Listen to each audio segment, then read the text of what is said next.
Bugün mən sizə yenə də kolposkopiya müayinəsi haqqında məlumat verəcəm. Kolposkopiya müayinəsi həqiqətən də möcüzəvi bir müayinədir.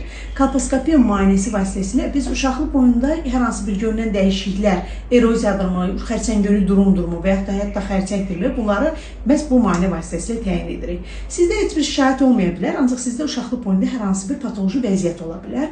Ona görə də siz xəbərsizsiniz, adi sadə müayinəyə getmişsiniz və sadə müayinə zamanı yenə də heç bir dəyişiklik təyin olmayıb. Və sonra hər hansı bir patoloji proses təyin olunan zaman düşünürsünüz ki, mən müayinələrdə olmuşam, nə üçün məndə təyin olunmuyor?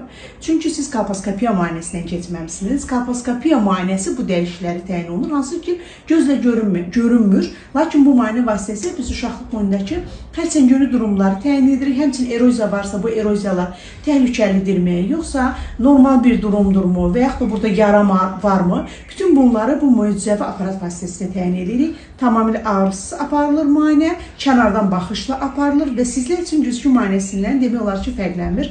Əziz xanımlar, əgər siz də vaxtında uşaqlıq boynu patologiyalarına diaqnoz qoymaq istəyir və vaxtında müalicə almaq istəyirsinizsə ki, gələcəkdə uşaqlıq boynu xərçəngi rast gəlinməsin və görünən qızartılı sahələr, eroziyalar varsa, bunu dəqiqləşdirmək istəyirsinizsə, bu təhlükəlidir yoxsa yox, o zaman kolposkopiya müayinəsindən keçməyi sizə məsləhət görürəm.